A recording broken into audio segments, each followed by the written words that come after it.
بسم الله الرحمن الرحيم. وعن أبي كبشة الأنصاري رضي الله تعالى عنه أنه سمع رسول الله صلى الله عليه وسلم يقول: ثلاث أقسم عليهن وأحدثكم حديثا فاحفظوه. فأما الذي أقسم عليه فإنه ما نقص مال عبد من صدقة، ولا ظلم عبد مظلمة صبر عليها إلا زاده الله بها عزا، ولا فتح عبد باب مسألة إلا فتح الله عليه باب فقر۔ حضرت ابو کبشہ انصاری رضی اللہ تعالیٰ عنہ انصاری صحابی ہیں۔ اصل نام ان کا عمرو بن سعید تھا، کنیت ان کی ابو کبشہ تھی۔ فرماتے ہیں کہ میں نے حضور علیہ السلام کو ایک دفعہ یہ فرماتے ہوئے سنا کہ آپ فرما رہے تھے: ثلاث اقسم علیہن واحدثکم حدیثا فاحفظوہ۔ تین باتیں ایسی ہیں کہ جو میں تمہیں قسم کھا کر بتلاتا ہوں کہ وہ برحق اور سچی ہیں۔ وَأُحَدِّثُكُمْ حَدِيثًا فَاحْفَظُوهُ، اور ان تین باتوں کے بعد میں تمہیں ایک حدیث بیان کروں گا، ایک بات بیان کروں گا جسے تم یاد رکھنا۔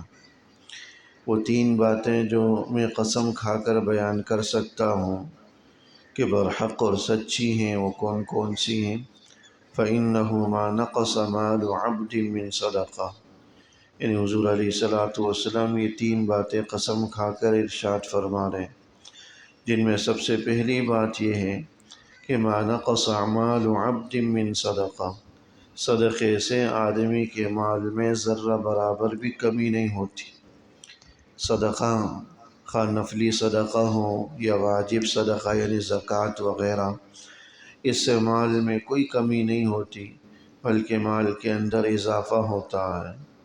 اور سود، ربا، رشوت، اس جیسی حرام ذرائع آمدنی جس سے بظاہر دیکھنے میں تو مال کی گنتی میں اضافہ ہو جاتا، لیکن اس سے مال میں در حقیقت کمی ہوتی ہے، بے برکتی واقع ہوتی۔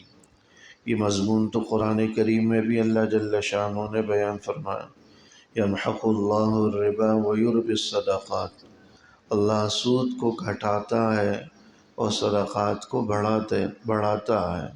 مطلب اس کی وجہ سے، صدقے کی وجہ سے مال کے اندر برکت پیدا ہو جاتی ہے، اور وہ تھوڑا مال بھی ہماری بڑی ضروریات اور بنیادی ضروریات کے لیے کافی ہو جاتا ہے۔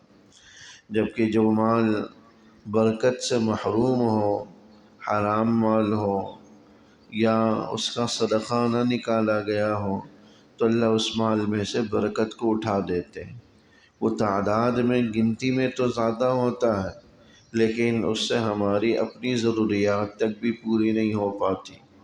جیسا کہ آج کل کی صورتحال ہے کہ آمدنیوں سے برکتیں اٹھا لی گئی ہیں، لوگ مہینہ بھر لگا کر کماتے ہیں، اور جو آمدن یا انکم ہوتی ہے وہ اگلا مہینہ بھی پورا نہیں کرتی، یہاں تک کہ آدمی بسا اوقات ادھار لینے اور قرض لینے پر مجبور ہو جاتا ہے۔ بے برکتی کی ایک صورت یہ ہے کہ انسان کا مال ان جگہوں میں صرف ہو جاتا ہے جہاں ضرورت نہیں تھی صرف کرنے کی۔ گھر آیا تو پتہ چلا کہ بھائی بچہ بیمار ہے، اسپتال لے کر گئے، اللہ بچا، ہزاروں وہاں صرف ہو گئے، کسی اور پریشانی میں ہزاروں صرف ہو گئے۔ ان راستوں میں انسان کا مال نکل جاتا ہے جہاں ضرورت نہیں ہوتی، بلا ضرورت صرف اور خرچ ہو جاتا، تو یہ در حقیقت بے برکتی کی علامت ہے۔ اس لیے فرمایا کہ فَإِنَّهُ مَا نَقَصَ مَالُ عَبْدٍ مِّن صَدَقَةٍ، صدقے سے آدمی کے مال میں ذرہ برابر بھی کمی نہیں ہوتی، بلکہ مال کی برکت کے اندر اللہ اضافہ کر دیتا ہے، جو ہمیں اگرچہ نظر نہیں آتا۔ ہم سمجھتے ہیں کہ صدقے کی وجہ سے مال کم ہوا، لیکن حقیقتاً وہ مال بڑا ہے، اور سود، رشوت، اس قسم کے ناجائز ذرائع آمدنی سے اگرچہ مال کی گنتی میں اضافہ ہو جاتا ہے، لیکن حقیقتاً مال و برکت سے محروم ہو جاتا ہے، منحوس مال بن جاتا ہے، بے برکتی والا مال بن جاتا۔ دوسری بات جو حضور علیہ الصلوۃ والسلام قسم کھا کر ارشاد فرما رہے ہیں، وَلَا ظُلِمَ عَبْدٌ مَظْلِمَةً صَبَرَ عَلَيْهَا، کسی آدمی پر ظلم کیا جائے اور وہ اس ظلم پر صبر کرے، إِلَّا زَادَهُ اللَّهُ بِهَا عِزًّا، اللہ جل شانہ عزتوں کے دروازے اس پر کھول دیتے ہیں، دنیا میں اس کو اعزاز اور اکرام عطا فرماتے ہیں، اور آخرت میں تو اس کے لیے اعزاز و اکرام ہی ہے، کیونکہ اللہ جل شانہ مظلوم کے ساتھ ہوتا ہے۔ مظلوم کی دعا براہ راست عرش الہی تک پہنچتی ہے۔ احادیث سے پتہ چلتا ہے کہ مظلوم کی دعا کو اللہ کبھی رد نہیں کرتا، وہ بہر صورت قبول ہوتی ہے۔ لیکن قبولیت کا مطلب یہ نہیں ہوتا کہ جو مانگا ہے وہ عطا ہو جائے۔ قبولیت کا ایک مطلب تو یہی ہے کہ جو مانگا وہ مل جائے۔ قبولیت کا دوسرا مطلب ہوتا ہے اللہ اس کے بدلے میں آخرت کا بڑا اجر و ثواب اس آدمی کے لیے تیار کر لیتے ہیں۔ بلکہ بعض احادیث سے پتہ چلتا ہے آخرت میں جب ان کو لوگوں کو اپنے اوپر کیے گئے ظلم کا، مظالم کا اجر ملے گا، پریشانیوں اور تکالیف کا اجر ملے گا جو دنیا میں اس نے اٹھائی ہیں، تو حسرت اور تمنا کرے گا کہ کاش مجھے دنیا میں کوئی راحت ہی نہ ملی ہوتی۔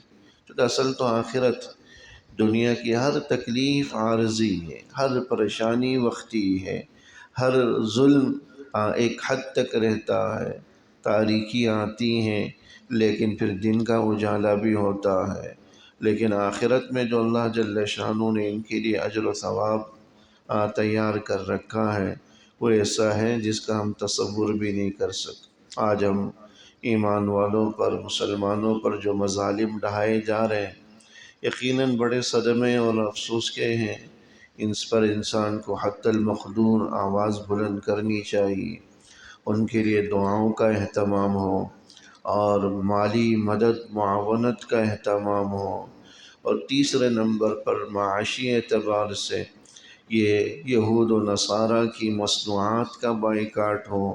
یہ چیزیں ہمارے بس میں ہیں، جو ہمارے بس میں اور اختیار میں ہیں، کم سے کم ہمیں ان کو ضرور اپنانا چاہیے، اور یہ نہ سمجھے کہ میرے ایک کے بائیکاٹ کرنے سے کیا ہوتا ہے، یقیناً ایک ایک کے ہی بائیکاٹ کرنے سے ہوگا۔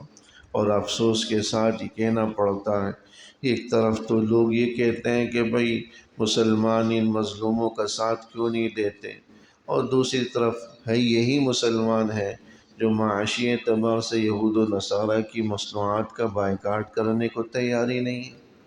وہ کہتے ہیں میں نے خرید لیا تو کیا ہو گیا، ہزاروں لوگ خرید رہے ہیں۔ بھائی اپنے حصے کا تو کام کریں، ہر آدمی اپنے حصے کا تو کام کریں، اور ایسے دکاندار حضرات کو بھی چاہیے کہ اپنی دکان کو ان کی مصنوعات سے خالی کریں۔ خود ملکی مصنوعات اور پروڈکٹ ایسی ہیں کہ اس سے کام چلایا جا سکتا۔ برانڈڈ چیز نہ لی تو کیا ہوگا، مر تو نہیں جائیں گے اگر انسان جو ہے اس قسم کی برانڈز کا استعمال نہ کرے، KFC اور میکڈونلڈ کا استعمال نہ کریں، 7 اپ، پیپسی، ان چیزوں کا استعمال نہ کریں، تو یقیناً اس کی زندگی میں کوئی فرق نہیں پڑنے والا۔ اس لیے خود بھی معاشی اعتبار سے یہود و نصارہ کی مصنوعات کا بائیکاٹ کا اہتمام کریں، اپنے دسترخوان کو اپنے گھروں سے اس سے پاک کریں، اپنے اوپر اس کو حرام کر لیں، اور ایسے دکاندار حضراتوں سے بھی درخواست کی جائے کہ اپنی دکانوں کو ان چیزوں سے خالی کریں۔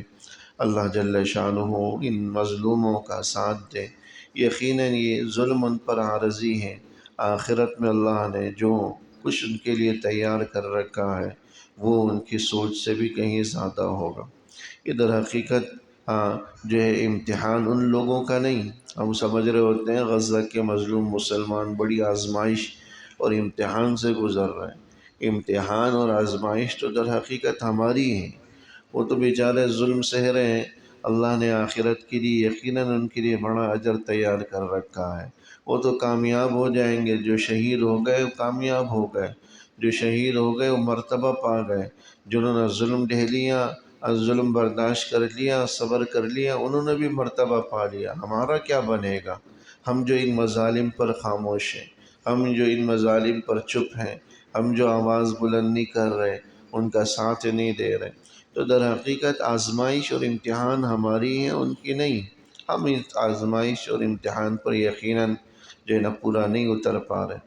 تو وَلَا ظُلِمَ عَبْدٌ مَظْلِمَةً صَبَرَ عَلَيْهَا إِلَّا زَادَهُ اللَّهُ بِهَا عِزًّا، جس پر ظلم کیا جائے وہ بندہ صبر کر لے، اللہ اس کے لیے عزتوں کے دروازے کھول دیتے ہیں۔ تیسری بات جو قسم کھا کر ارشاد فرمائی، وَلَا فَتَحَ عَبْدٌ بَابَ مَسْأَلَةٍ إِلَّا فَتَحَ اللَّهُ عَلَيْهِ بَابَ فَقْرٍ، جو آدمی اپنے اوپر سوال کا دروازہ کھول دیتا ہے، اللہ فقر و فاقہ کا دروازہ اس پر کھول دیتے ہیں۔ یعنی جو آدمی بلا ضرورت لوگوں سے مانگ لے، سوال کر لے، حالانکہ ضرورت نہیں ہے، حاجت نہیں ہے، تو اللہ جل شانہ ہمیشہ اس کو فقر و فاقہ ہی کا شکار رکھتے ہیں اور ہمیشہ تنگ دستی میں مبتلا کر دیتے ہیں، یہاں تک کہ پوری زندگی اس کی لوگوں سے مانگتے گزرتی ہیں۔ بلا ضرورت سوال کرنے پر یہ جو ہے وعید ہے۔ کوئی آدمی ضرورت کی وجہ سے، واقعتاً مجبوری کی وجہ سے کرے تو یہ اس کے ذیل میں داخل نہیں۔ تو وَلَا فَتَحَ عَبْدٌ بَابَ مَسْأَلَةٍ، جو کوئی بندہ سوال کا دروازہ کھول دیتا ہے، اللہ اس پر فقر و فاقہ کے دروازے کو کھول دیتے۔ یہ تین باتیں تو وہ تھیں جو حضور علیہ السلام نے قسم کھا کر ارشاد فرمائی ہیں۔